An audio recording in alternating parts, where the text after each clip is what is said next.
Continuando con la presentación de los expertos ponentes en este congreso, tenemos la participación de la doctora María Esther Cabral, que nos acompaña desde Paraguay. El tema es Estrategias Activas con TIC. Adelante, doctora. Bienvenida. Sepuyaroru ay mejawere pendiente, sea yo Paraguay pibe, ha añeta PM metodología activa utilizando recursos TIC. Vengo a compartir con ustedes y mi corazón está lleno de alegría de poder compartir y hablo y abro esta ponencia con el dulce idioma guaraní que caracteriza a mi país, porque Paraguay es un país bilingüe. Bueno, muchos años de mi proceso de trabajo lo fui desarrollando más en el área empresarial y recién en este año, el 2019, vuelvo a incorporarme en instituciones de educación superior.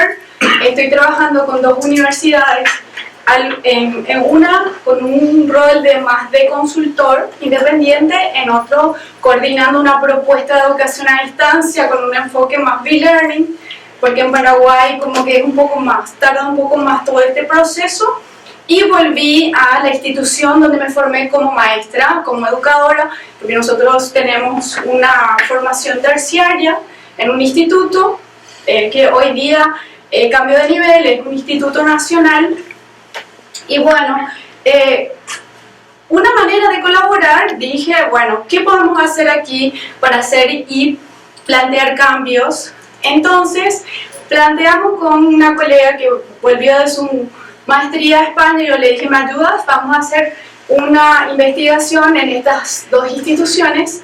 En ambas instituciones tuve apertura de los directivos que me permitió tener un primer diagnóstico de esta realidad, pero sí llamativamente cuando preparamos la encuesta para aplicar a los docentes, me dice, no lo incluyas esa pregunta, no lo van a entender.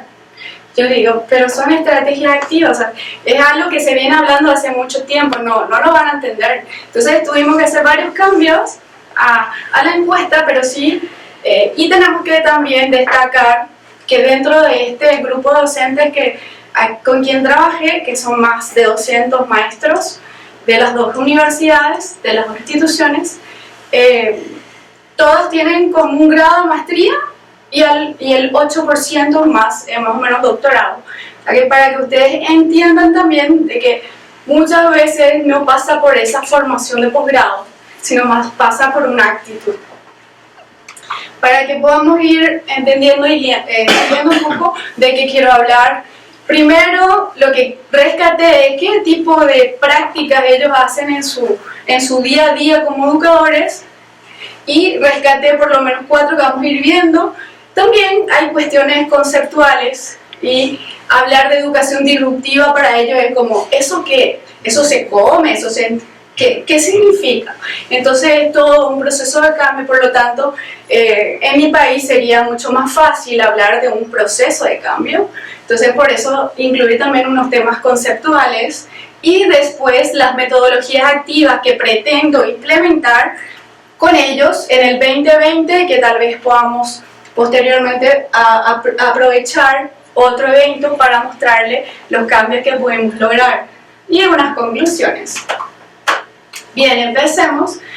Y la primera pregunta que nuestro congreso habla de innovación educativa, y recuerdo en el 2011 cuando el profesor Ángel Fidalgo, que fue mi maestro en uno de los posgrados, me rechazaba constantemente los temas de innovación que yo proponía en mi proyecto. No me quería aprobar el módulo porque me dice, eso no es innovación. Cuando nosotros, de acuerdo a nuestro contexto, es importante hacer el análisis desde la realidad. Para mí, innovación es lo que es diferente. Entonces, ese cambio paradigmático viene a partir de lo que es mi realidad. Entonces, España y Paraguay hay una distancia importante, por lo tanto, si yo le estoy diciendo que para mí innovación es gamificación y para él no es gamificación, un cambio, pero mi contexto lo es. Y con esta experiencia que trabajé con mis colegas, le demuestro que Para ello, gamificación está en desconocimiento del más del 50% de mis colegas. O sea, ¿de qué estás hablando, María Esther? Entonces, no pasa porque no haya información sobre tal, sino porque falta experiencia. Entonces, innovación implica dos términos. Entonces, es el cambio y la mejora. Entonces, cuando yo hago algo diferente e implica un cambio, y si es con menor costo, mejor. No quiero pensar, porque en muchas de las instituciones en las que estamos hay poca inversión en cuanto a dinero, por lo tanto, esa innovación tiene que ser gradual, pero tiene que ser sostenible y transferible, que es lo más importante de una innovación. Ok, hablamos de clases presenciales y esa es la realidad que se ve en nuestras universidades. En las tres universidades se dan en la sala tradicional, donde los chicos se sientan. Yo entro en crisis y es más, yo les muevo todo el tiempo y después vuelven otra vez. Nosotros tenemos en la institución una sala de reuniones y la sala de reuniones están las mesas, las sillas una detrás de otra. Cuando yo entro en esa sala y le digo, pero nosotros tenemos que conversar, tienen que estar así, pero están sentados uno detrás de otro. Y la discusión se da de una manera muy incómoda desde mi punto de vista, pero ellos están acostumbrados así. Entonces viene un poco esa de la experiencia que hay en las universidades e incluso en reuniones con colegas. ¿Qué énfasis hay en esas dos instituciones, especialmente las clases teóricas? Hablar, exponer. Es más, llamativamente en una de las instituciones estaba dentro de su plan estratégico establecido las clases magistrales como obligatorias. Entonces uno entra en crisis y digo, estamos en el 2019, por suerte, hoy tenemos nuevas autoridades, que es lo que justamente me permitió incorporarme ahí como consultor independiente, y estamos desarrollando otro tipo de experiencia, pero primero, para ellos lo innovador es que tienen clases prácticas. Entonces, si yo estoy formando estudiantes o futuros profesionales en negocios, si no tienen clases prácticas o no tienen un lugar donde tenga que demostrar eso que aprendió, no sirve.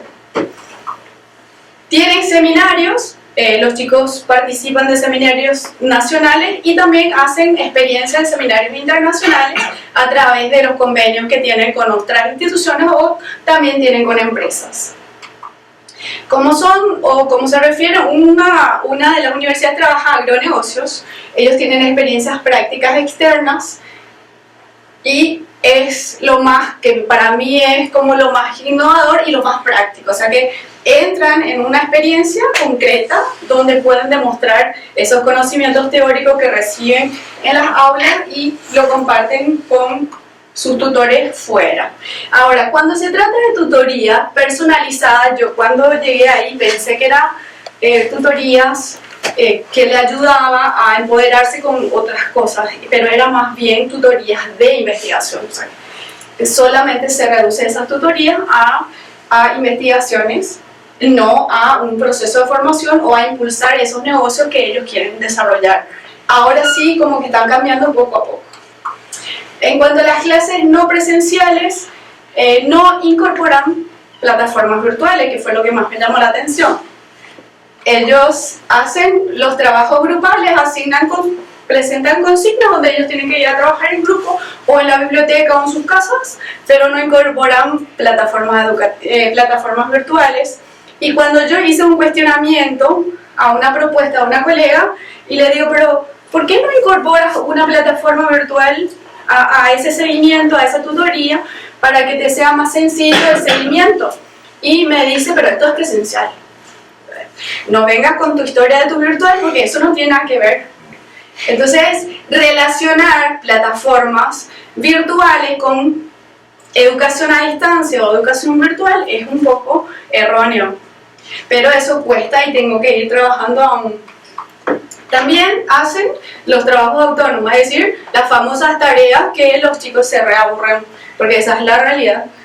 Si yo no lo planteo de una manera diferente, termina siendo una repetición de lo que ya se dio.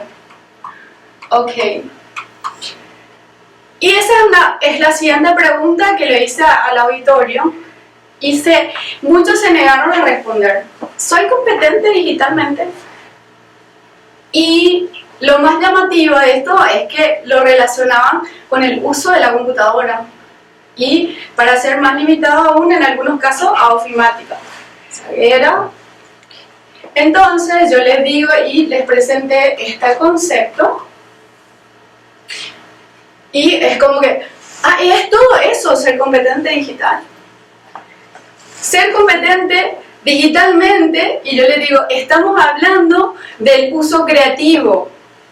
Y ahí también aproveché para hablarles de las competencias que tenemos que impulsar en nuestros estudiantes, que están organizados en 5 áreas y son 23 competencias básicas. Y se quedan así. Y todo eso tenemos que hacer y yo no sé hacer, entonces no lo hago. Y le digo, nosotros estamos promoviendo, nosotros somos facilitadores. Tal vez a ti y a todos los docentes nos cueste mucho más desarrollar esas competencias, pero permítele al estudiante poder desarrollar esas competencias, pero mostrarle el camino, porque ellos solo no lo van a hacer. Ellos son muy buenos en WhatsApp, son muy buenos en algunas aplicaciones como YouTube y otros, pero trabajar con ellos, su competencia digital requiere un acompañamiento y no necesariamente yo estoy obligada a saber todo, pero sí tengo que mostrar el camino. Yo misma hago un análisis personal y a pesar de abrazar toda esta historia desde el año 2008 con un proyecto que se llama Una computadora por niño, que fue un formato que se aplicó en mi país con financiación del BID, fue lo que a mí me despertó toda esta historia y que jamás me alejé más. Es más, pienso que como maestra pensaba que mi trabajo solo se reducía a las escuelas. Hasta que hoy, en el 2019, me estoy desenvolviendo en empresas, organizaciones no gubernamentales, instituciones del sector público que dependen del gobierno y no solo las universidades. Es más fácil para mí poder desenvolverme en esos contextos que trabajar desde la academia. Y llamativamente es así. Y ahí, por ejemplo, yo les hablo, no es solo de empleabilidad, sino también trabajar el tiempo libre, en qué usan, de qué manera ellos aprovechan esos tiempos de ocio. Tú, ¿de qué manera aprovechas? Y ya siempre estamos, y en las presentaciones veo, ¿qué pasa? ¿Por qué está siempre presente el dispositivo cuando estamos charlando?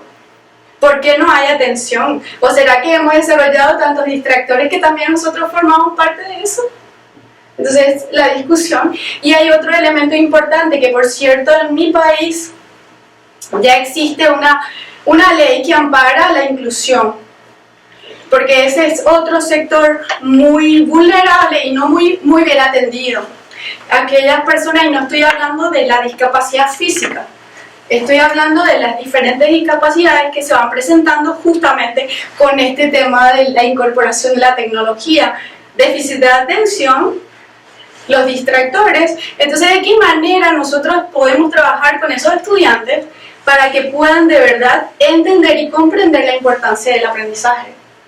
Y cómo captar esa atención. Nosotros preparamos a nuestros estudiantes para una sociedad bastante compleja, ya lo decía Antonio. Y la propuesta para ellos, y la idea es que a través del formato aula invertida, el próximo año, nosotros trabajar con estos docentes y que ellos se puedan capacitar en la aplicación de estas metodologías.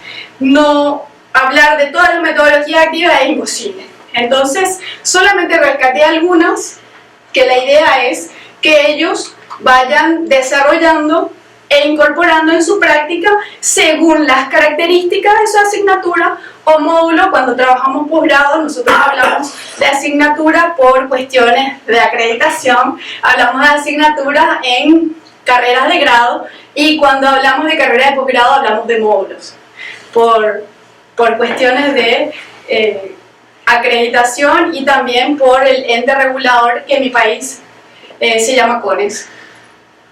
¿Qué metodologías activas conocen mis colegas? Por lo menos a quienes los encuesté, una.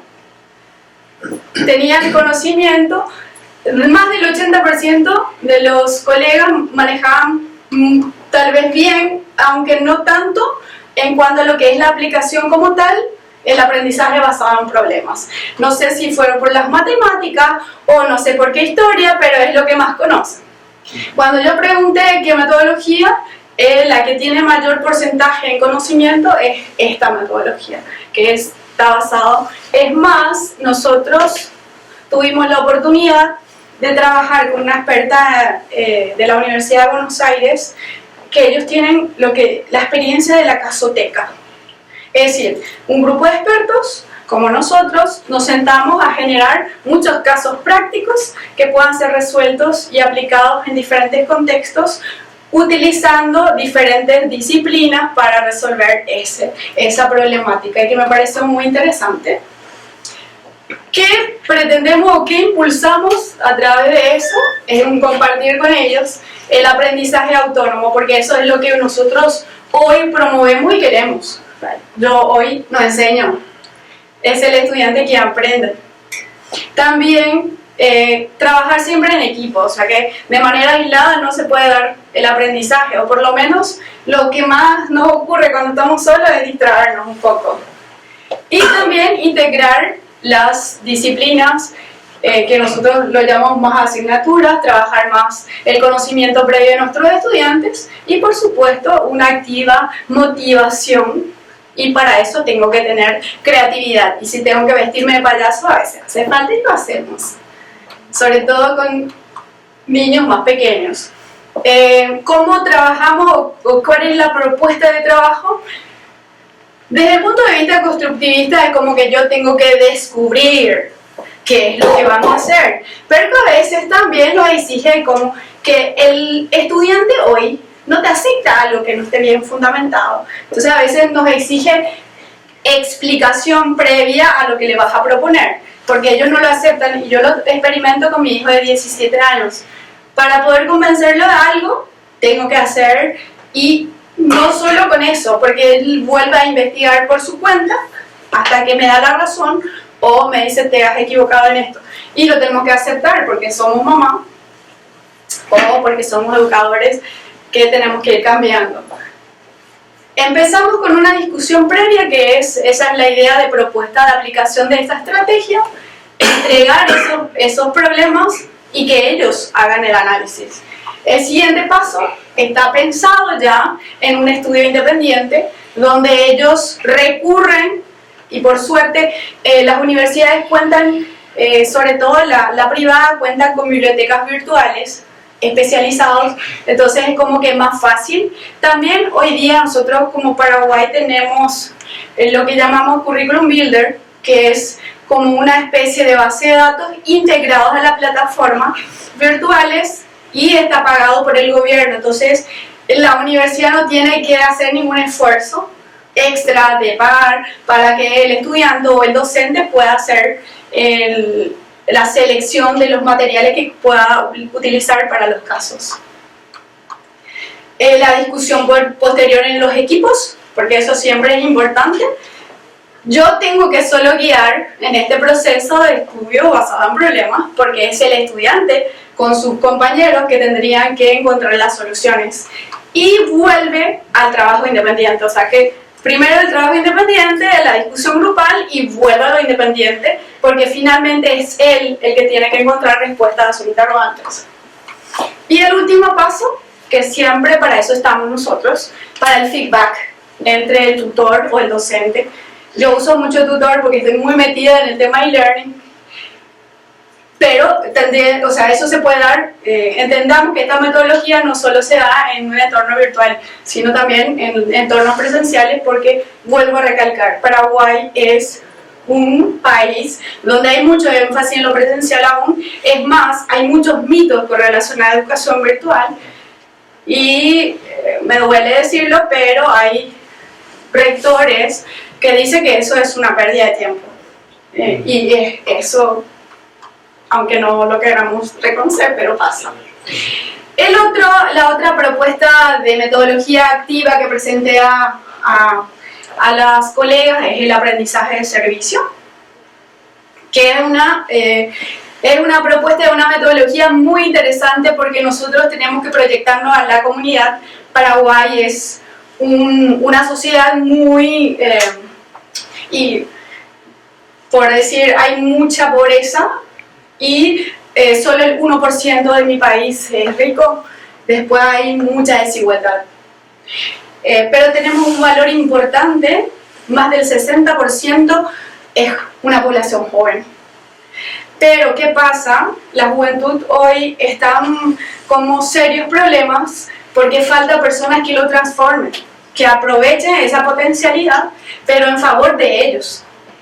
Y para eso necesita instituciones que les permita formarse y aprender a responder a ese contexto cambiante que le toca y que ellos no están entendiendo, porque nosotros los docentes seguimos enseñando en clases así, presenciales, de una manera con poca metodología activa. En este modelo de proyecto, lo que yo les mostré a ellos es los diferentes contextos dentro de nuestro propio país que ellos pueden aprovechar para que sus estudiantes puedan aprender, pero no estamos hablando de un servicio de darle a ellos cosas, sino que esa comunidad genere, gracias a la tutoría o la experiencia de ellos, como por ejemplo aprender a ayudar a personas con discapacidad, con programas de radio, con formaciones, porque ahí nosotros en nuestro país tenemos radios comunitarias. Entonces yo decía, si depende del contexto en el que estoy, yo podría aprovechar eso para poder hablarle y hablarle en el idioma, porque en mi país se habla el guaraní en un alto porcentaje. Entonces la comunidad necesita entender lo que yo le estoy diciendo. Ayer me preguntaban ¿cuánto es el porcentaje de personas que hablan en el interior del país? Todos hablan guaraní. Entonces, el médico está obligado a aprender el idioma y dentro de su proceso formativo, hace un poco más de 2 o 3 años atrás, se incorpora como obligatorio el guaraní como parte de su formación. Y me recordaba lo que decía la doctora en el tema de que los médicos, como para qué quiero el guaraní, entonces yo tengo que, y hoy día no es solo para ellos, sino también los que tienen formación gerencial en empresariales y todos los demás están obligados a incorporar como parte de la comunicación el idioma, que para mí es el más dulce que puede existir en el mundo. ¿Cómo trabajamos? Lo primero que presentamos para ellos es el proyecto. Presentamos y tenemos que seleccionar el beneficiario, pueden ser niños, jóvenes, ancianos, de acuerdo a la necesidad del contexto, pero eso lo tiene que decir el estudiante, yo no lo tengo que decir por ellos. Yo sí tengo que poner a disposición de ellos toda esa gama de necesidades y que ellos sepan identificar con cuál quedarse. También el desarrollo del plan de acción, donde yo como facilitador lo que hago es guiar ese plan de acción, cómo se van a ir dando, y para eso intervienen todos los diferentes docentes de las diferentes asignaturas que puedan apoyar ese proyecto o la implementación. Luego, posteriormente, se va a la implementación propiamente dicho, pero no estamos hablando de asistencialismo, estamos hablando de empoderar a la comunidad para una mejora. Y volvemos como última fase, por supuesto, como todos, la evaluación del proyecto, porque todo el tiempo el estudiante tiene que percibir qué logros tuvo y qué falta reforzar. Ok. Y creo que es un poco el modelo que voy a implementar ya con los docentes, y llamativamente el anterior ellos toman como una experiencia, pero este tema de aula invertida sí tenemos experiencias interesantes que tal vez ellos no lo percibían con ese nombre, pero sí lo estaban aplicando sobre todo algunos docentes, que no entendían hasta que lo leyeron o hasta que lo vieron, yo estaba haciendo eso. O sea que muchas veces pasa también porque no se informan o porque no leen. Así, y entonces, ¿qué es lo que yo pido a los colegas? Tenemos que estar siempre actualizados y ser curiosos. Entonces, eso a mí me llevó a conocerlo, a este grupo de gente maravillosas, profesionales, y con quien aprendo, porque incluso en las redes sociales, cuando le tildamos como pérdida de tiempo, en realidad es una comunidad de aprendizaje para mí, por lo menos.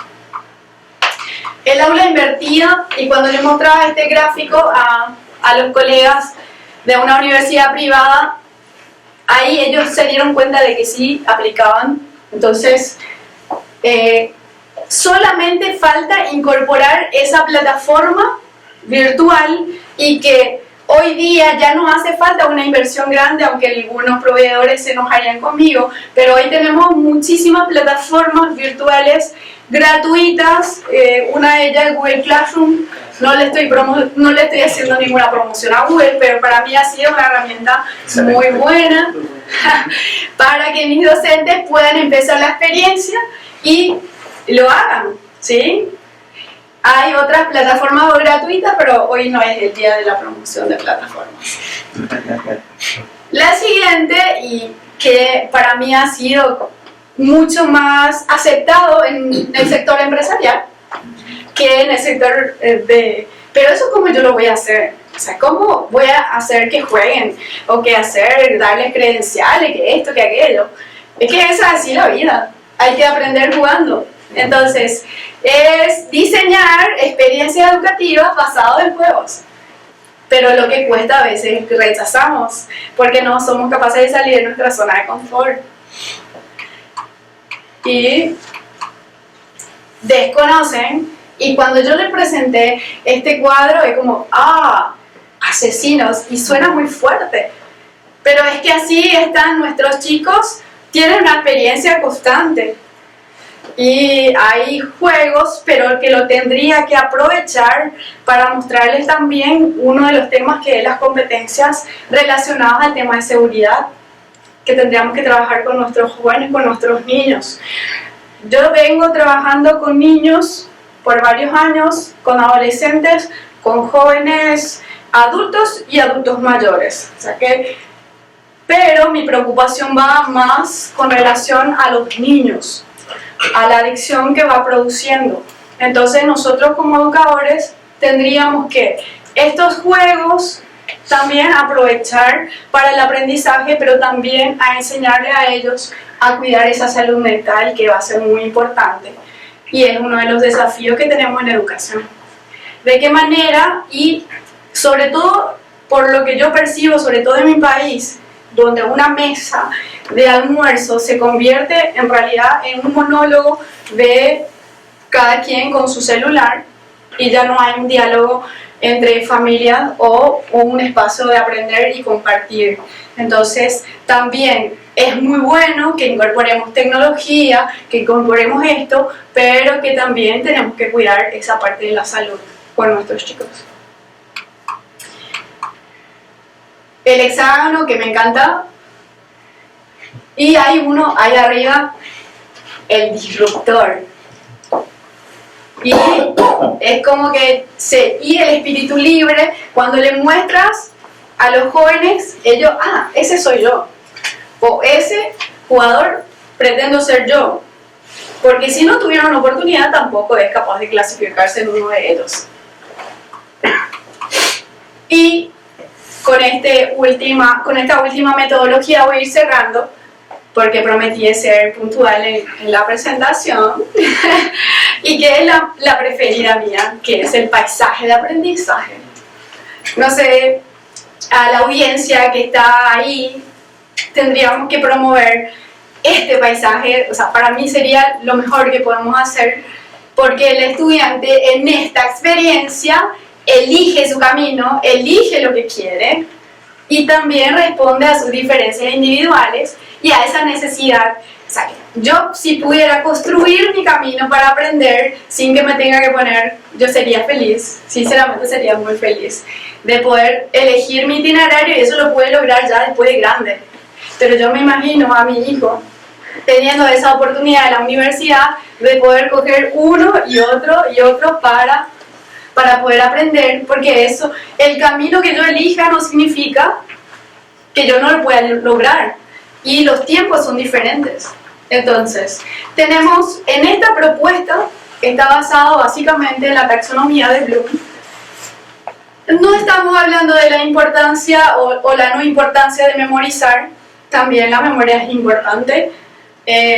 Tenemos que impulsar la comprensión, porque esa es una de las necesidades y una de las debilidades que nosotros, por lo menos en nuestro contexto, tenemos.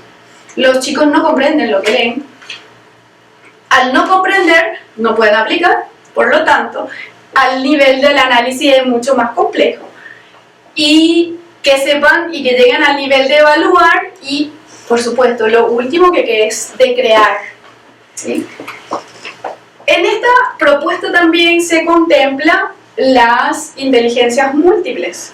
Es decir, el paisaje de aprendizaje se plantea en base a la taxonomía de Bloom y también las inteligencias múltiples, y donde están planteados en procesos basados en diferenciar, adaptar y personalizar. ¿Qué quiere decir eso? Yo quiero formar, quiero apoyar a un estudiante, tengo que hacer ese proceso y construir el camino para ellos. ¿Qué tipo de actividades plantea un paisaje de aprendizaje? Pueden ser obligatorias, optativas y voluntarias. ¿Qué quiere decir eso? El docente o el equipo docente tiene que ir pensando qué actividades obligatorias tiene que hacer, cuáles pueden ser optativas y cuáles pueden ser voluntarias. ¿Qué metodologías se utiliza en esta metodología? La narrativa, la gamificación y el trabajo cooperativo. Es decir, está basado en una experiencia donde yo elijo mi camino, y hay una herramienta TICS que, investigando un poco, dije, esta es ideal para poder construir, y ahí es donde entra la importancia del marketing digital, que pareciera que está construido por un lado, pero en realidad está tan complementado a nuestro trabajo que tendríamos que darle ese gran valor y unirnos con el marketero digital educativo y hacer que nuestras clases sean totalmente diferentes y mucho más agradables. El modelo de trabajo es trabajar con cada uno de los programas, conectar, se tienen que trabajar los bloques. Hablamos de competencias. En realidad, en mi país, muchos de los programas están basados más en los contenidos. O sea, a veces ese currículum está como escrito, pero en realidad está más preocupado en el desarrollo de contenidos, y en esta metodología lo ideal es que las asignaturas permitan construir ese itinerario y colaboren para que se pueda desarrollar esas competencias. Y que es lo más lindo, es crear las historias, storytelling. Y yo decía, oh, fantástico, imagínate, en este momento tengo la oportunidad de trabajar con una empresa donde hacen capacitaciones, y las propuestas formativas, que está basado en desarrollo de competencias de la economía personal, estamos construyendo una experiencia súper linda basada en historias. O sea, mi historia, y a través de mi historia que lo puedan aprender y lo puedan vivenciar y lo puedan aplicar.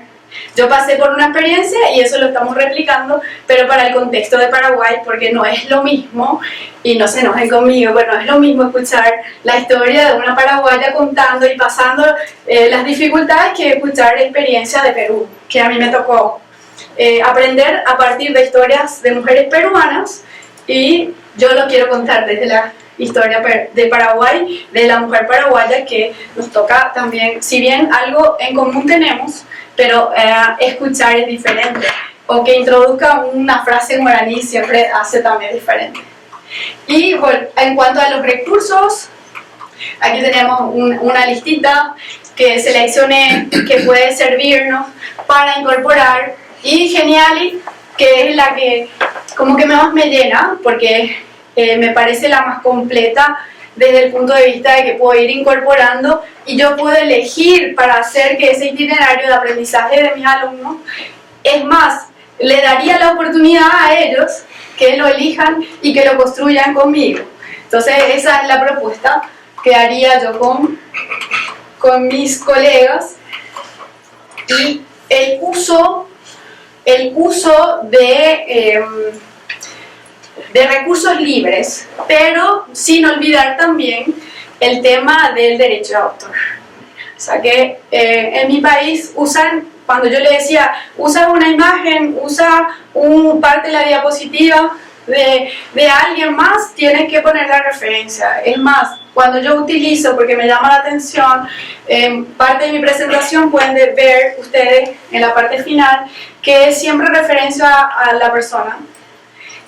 Y es importantísimo el derecho de autor y las fuentes que nosotros tenemos que guiar a nuestros estudiantes a la hora de utilizar los recursos. Y aquí tienen un poco qué es lo que nos ofrece esa herramienta que yo les decía para poder construir sobre todo el tema de paisaje de aprendizaje. Una gama de posibilidades, es una herramienta gratuita en parte, pero yo creo que una inversión de parte de la institución o de la universidad no está nada mal cuando sirve para una mejora. Y aquí, como estamos en una experiencia de aprendizaje disruptivo, voy cerrando con esto, que nuestra tendencia es el aprendizaje personalizado. O sea, buscamos que cada estudiante tenga una experiencia diferente, pero que le permita a sentirse feliz, libre de aprender de acuerdo a lo que necesita. No es fácil, es más, tengo un grupo de amigas que están impulsando carreras en sus hijos, direccionado porque la sociedad le da un estatus al ingeniero o le da un estatus a determinadas carreras, y yo en realidad pienso que nosotros como educadores, como madres, lo que tenemos que impulsar en esos jóvenes es que hagan su aprendizaje de acuerdo a sus gustos, a sus intereses, porque así van a poder enfrentar este mundo cambiante en el que estamos viviendo. Y una frase que siempre me gusta es: el aprendizaje ocurre cuando alguien quiere aprender y no cuando alguien quiere enseñar. Es decir, yo no aprendo cuando no quiero, y ustedes, a pesar de su edad, se dan cuenta que es así. Entonces, dejemos que la gente aprenda y dejemos de enseñar un poco menos. Y bueno, muchas gracias. Agüide, te demora.